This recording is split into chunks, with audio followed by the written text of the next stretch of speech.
Good morning to all of you students.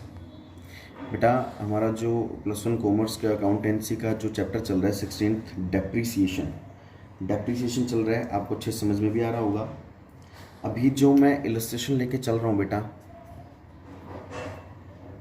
वो illustration number 15 है। Illustration number 15 question आपके screen पर भी होगा, देख लिए। क्वेश्चन आपके स्क्रीन पर होगा और क्वेश्चन को देखिए, अच्छे से पढ़िए। पहले हम क्वेश्चन को अच्छे से पढ़ते हैं कि क्वेश्चन में बोलना क्या चाह रहा है। क्वेश्चन में बोल ये रहा है बेटा कि on 1 April 2012 Z limited purchase machinery for ₹1,20,000। Z limited ने मशीनरी परचेज की है, वो 1,20,000 रुपये की है। कब की है? 1 अप्रैल 2012 को, ठीक है। एंड 30 जून ऑन 30 सितंबर 2013, यानी कि 30 सितंबर 2013 को इट एक्वायर एडिशनल मशीनरी, उसने एक मशीनरी और खरीद ली है 20,000 रुपये की। फिर कह रहा है 30 जून 2014 को वन द ओरिजिनल मशीन। कह रहा है 30 जून 2014 को एक मशीन थी जो हमने परचेज की थी, सबसे पहली मशीन 1 अप्रैल 2012 को, which had cost ₹5,000 was found to be have become obsolete and was, मतलब 5,000 की उसमें से बेटा खराब होगा। ऑब्सोलेट मतलब डैमेज तरीके से हो जाना, और उसको फिर हमने बेच दिया 500 रुपये में एज अ स्क्रैप। स्क्रैप मतलब वेस्टेज के रूप में हमने उसको 500 रुपये में बेच दिया। And on the same date को हमने एक 8,000 रुपये की मशीन ली और परचेज कर ली, कोई दिक्कत नहीं है। उसके बाद कह रखे डेप्रिसिएशन बेटा 15% चार्ज होगा, ठीक है। रिटर्न डाउन वैल्यू मेथड है। अकाउंट्स क्लोज होते हैं 31 मार्च एवरी ईयर, और 3 साल के लिए हमें कौन सा अकाउंट बनाना है? Machinery account. तो हम सबसे पहले बेटा यहाँ पर क्या लिख लेंगे? Machinery account.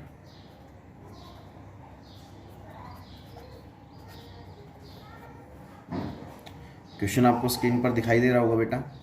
तो इसके लिए हम सबसे पहले फटाफट फॉर्मेट बना लेते हैं। तो यहाँ पे देखिए, हमने फॉर्मेट बना लिया है। सबसे पहले हमने ये क्या करना है, 1 अप्रैल 2012 को जो उसने मशीनरी खरीदी है, यहाँ लिख लेंगे 1 अप्रैल 2012। 1 अप्रैल 2012 जो हमने मशीनरी खरीदी है। तो खरीदते हैं तो बेटा क्या लिखते हैं हम? To bank account. मैं पहले ही बता चुका, ब्रैकेट में लिख देना परचेज का मतलब हमने यहाँ पर खरीदी। कितने की खरीदी है बेटा? वो 1,20,000 रुपये की। हमने जो परचेज़ की है वो 1,20,000 रुपये की परचेज़ की है। बेटा जब अप्रैल 2012 में स्टार्ट हो रहे तो अकाउंट क्लोज कब हो जाएंगे? इसका पूरा एक सेशन का होता है 31 मार्च 2013 को, ठीक है। इसके अकाउंट क्लोज हो जाएंगे। क्या लिखते हैं यहाँ पर? Bye depreciation account. अब डेप्रिसिएशन कितना लगेगा बेटा? डेप्रिसिएशन की रेट ऑफ इंटरेस्ट कितनी है हमारे पास? 15%। तो 1,20,000 का कितने परसेंट? 15%, ठीक है। और कितने महीने का? 12 महीने का, क्योंकि 1 अप्रैल से 31 मार्च पूरे 12 महीने हो गए। 12 महीने का डेप्रिसिएशन लगाओगे तो बेटा कितना आ जाएगा ये आपका? 18,000। तो यहाँ लिख देंगे हम 18,000। अब यहाँ लिख देंगे बाय बैलेंस कैरी डाउन। 1,20,000 में से 1,20,000 में से बेटा 18,000 गए, तो हमारे पास कितने बच गए यहाँ पर? 1,02,000। यानी कि हमने पूरे साल में 18,000 की मशीनरी यूज़ कर ली है। पहले साल हमने कितने की यूज़ कर ली? 18,000 रुपये की। तो यहाँ पे टोटल कर दीजिए 1,20,000, यहाँ पे टोटल कर दीजिए 1,20,000, ठीक है। ये बात क्लियर है। अब जो ये बैलेंस कैरी डाउन हुआ है, ये नेक्स्ट ईयर में आके क्या बन जाता है? Brought down. यहाँ पर 1 अप्रैल 2012 है, यहाँ पर क्या लिख देंगे? 1 अप्रैल 2013, ठीक है। टू बैलेंस ब्रॉट डाउन कितने से बेटा? 1,02,000 से। अब यहाँ पर देखिए उसने कहा है कि 30 सितंबर 2013 को, 30 सितंबर 2013 को, यानी कि सितंबर 2013 में हमने क्या कर लिया? 30 सितंबर 2013 को हमने एक मशीनरी और परचेज कर ली थी इसी ईयर में 2013 में। तो यहीं पे लिख देंगे टू बैंक अकाउंट। कितने की परचेज की थी हमने बेटा? ये 20,000 रुपये की परचेज की है, ठीक है। 20,000 रुपये की हमने परचेज कर ली। अब यहाँ पर जो डेप्रिसिएशन लगाएंगे, डेप्रिसिएशन, अब अकाउंट क्लोज इसका यहाँ पर 2013 हुआ था, यहाँ पर कितना क्लोज कर देंगे? 31 मार्च 2014 बाय डेप्रिसिएशन अकाउंट। अब देखिए दोनों, अब हमारे पास एक मशीनरी तो ये हो गई और एक मशीनरी, दूसरी मशीनरी ये हो गई हमारे पास, तो दो मशीनरी हो गई, दोनों पर डेप्रिसिएशन कितना कितना लगेगा। देखिए भाई पहले पर कितना लग जाएगा, 1,02,000 पे। एक पहली मशीनरी तो क्या हो गई भाई, पहली मशीनरी 1 अप्रैल से 31 मार्च पूरे 12 महीने चली होगी, तो 1,02,000 का 15% और 12 महीने का कितना आ जाएगा डेप्रिसिएशन, इसका तो आ जाएगा 15,300। यहाँ तो लिख देंगे 15,000, सॉरी पहली मशीनरी का कितना आ जाएगा 15,300। अब दूसरी मशीनरी को लगा लो, 20,000 का 15% और कितने महीने का, सितंबर में खरीदी है, सितंबर से मार्च, सितंबर तो पूरा चला ही गया, खत्म ही हो गया, 30 सितंबर को खरीदी हमने, तो अक्टूबर नवंबर दिसंबर जनवरी फरवरी मार्च 6 महीने का डेप्रिसिएशन लगा देंगे हम यहाँ पर, तो कितना आ जाएगा 6 महीने का डेप्रिसिएशन 1500, तो यहाँ लिख देंगे 1500। यहाँ कितना टोटल कर देंगे, टोटल डेप्रिसिएशन कितना आ गया 16,800। ठीक है, यहाँ लिख देंगे बाय बैलेंस अब कैरी डाउन। कैरी डाउन कितना आ जाएगा, तो इन दोनों के टोटल में से ये माइनस कर दोगे तो बैलेंस कैरी डाउन हो जाएगा 1,05,200। टोटल कर देना आप इसमें 1,22,000 1,22,000।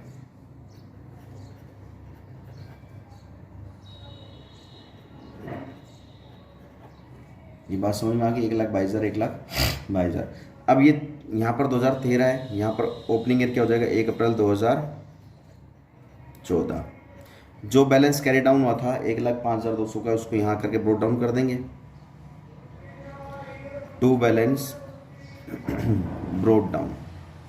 ठीक है, कितने से 1,05,200 से हमने बैलेंस यहाँ पर ब्रोट डाउन कर दिया।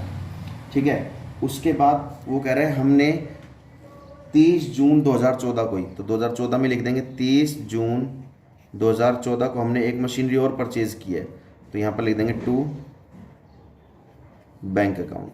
तीसरी मशीनरी परचेज कर ली हमने। ठीक है, हमने कितने रुपए की है तीसरी, उसी ईयर में 8,000 रुपये की, 2014 में किया तो 8,000 रुपये की यहाँ पर हमने परचेज कर ली। और वो कह रहा है कि 30 जून 2014 को पहली मशीन हमने बेच भी दी, इसी तारीख को हमने पहली मशीनरी बेच भी दी है। 30 जून 2014 को हमने फर्स्ट मशीनरी बेच भी दी है, तो बेची कितने में, बाय बैंक अकाउंट। जब खरीदते हैं तो टू बैंक और बेचते हैं तो बाय बैंक अकाउंट, 500 रुपये में बेची थी। ठीक है, डेप्रिसिएशन कितना चार्ज होगा बेटा इस पर, बाय डेप्रिसिएशन अकाउंट। अब डेप्रिसिएशन कैसे कैलकुलेट करना है वो बता देता हूँ। हमने बेची कितने बेटा, उसमें से 5,000 की थी वो, 5,000 का पहले साल लगा लेना डेप्रिसिएशन, दूसरे साल डेप्रिसिएशन लगा लेना, और तीसरे महीने कितने का डेप्रिसिएशन लग जाएगा, तीसरे साल अप्रैल मई और जून 3 महीने का डेप्रिसिएशन लगा लेना, तो 135 रुपये का डेप्रिसिएशन लग जाएगा यहाँ पर। ठीक है, अब देखेंगे बाय प्रॉफिट एंड लॉस, यहाँ पर लॉस हो जाएगा हमें, कितने का लॉस हो जाएगा 2,977 रुपये का। अब मैं ये बताता हूँ कैसे क्या हुआ है। ठीक है, इन तीनों की कैलकुलेशन बताता हूँ मैं आपको।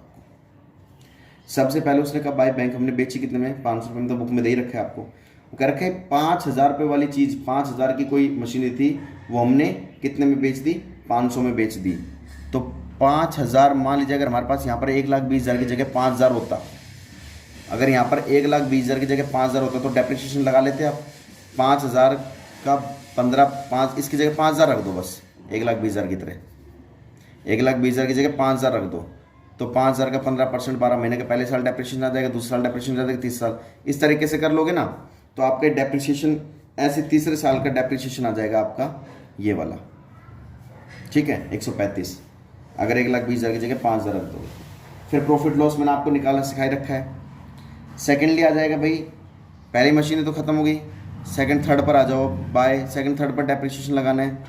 डेप्रिसिएशन कितना लग जाएगा बेटा, दोनों मशीनरी का निकाल लोगे जैसे मैंने बता रखा है आपको, एक तो इसमें से एक मशीनरी बच रही है और ये पूरी बच रही है, तो इनका दोनों का डेप्रिसिएशन कुल मिला के कितना आ जाएगा 16,138। देखो खुद कैलकुलेट करके देखना। ठीक है, फिर बैलेंस कैरी डाउन कर देना, by balance carry down 93,450। Total कर देना आप यहाँ पर 1,13,200।